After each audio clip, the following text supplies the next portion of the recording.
Welcome back. In today's Texas Legend Spotlight, we're tipping our hats to two figures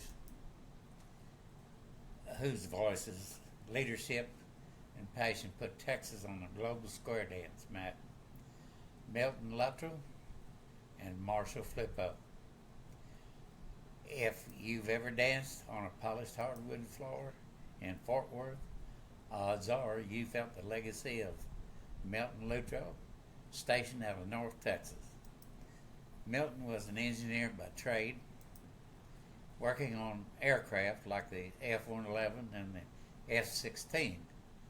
But behind the mic, he was pure magic. He taught over 13,000 students across 75 years of calling, co-founded the iconic Square L record label, and organized the build of Fort Worth's premier Swing Time Center in 1974, giving dancers a dedicated home that still stands today. Inducted into both the Caller Lab and the Texas State Callers Hall of Fame, Milton set the gold standard for warm Texas hospitality and precision calling. And then there's Marshall Flippo, born in Tuscola. Flip started calling in 1952 in a converted chicken coop near Abilene. He went on to help build Abilene's famous Wagon Wheel Square Dance Hall, recorded the smash hit square dance version of The Auctioneer, and became one of the most traveled callers in history, spending over 40 years touring across North America, Europe, and Asia.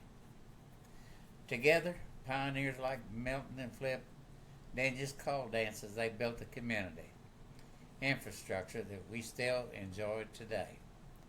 So next time you join the Grand Square, remember the Texas callers who paved the path.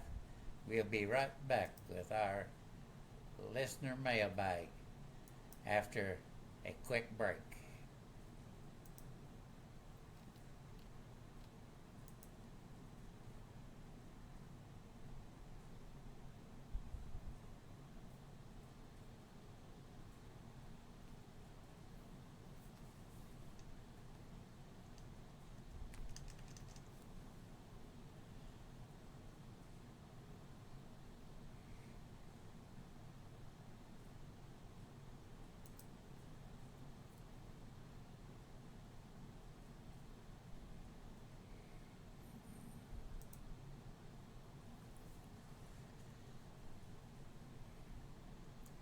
My wife and I started square dancing in 1968 in a little town called Winamac, Indiana. I was working with AT&T at that time, and my wife would go out square dancing, and she went out a couple 3 weeks, and finally she convinced me to go out square dancing with her. So I went. It was a square dance caller by the name of Dan Han, I believe was his name, Hann. Anyway, I wasn't too hot on that first that time that I went out, but in the meantime, I kept going and more and more I went, the more I liked it. So, at the graduation time, my wife made a skirt for the graduation, and she had enough material left over to make a shirt for me.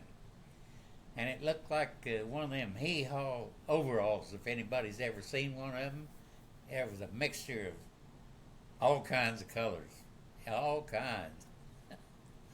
So anyway, I put the shirt on, and we went. Of course, everybody talked about the shirt and the skirt. But we really did enjoy it, and we square danced off and on up until oh, I can't remember the last time we square danced, but it was Conroe Country Cousins was the last club that we belonged to, and we were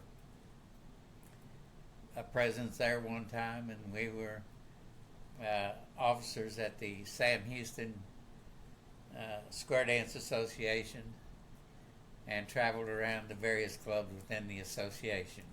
We had a good time. I enjoyed it. It was great. It's great for health and gets your blood circulating.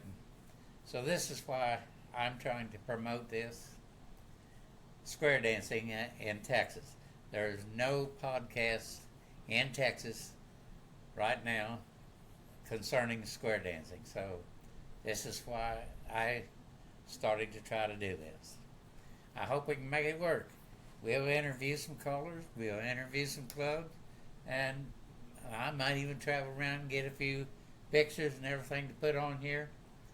But hopefully we can get it going and have a good time with it. Enjoy, and enjoy your day.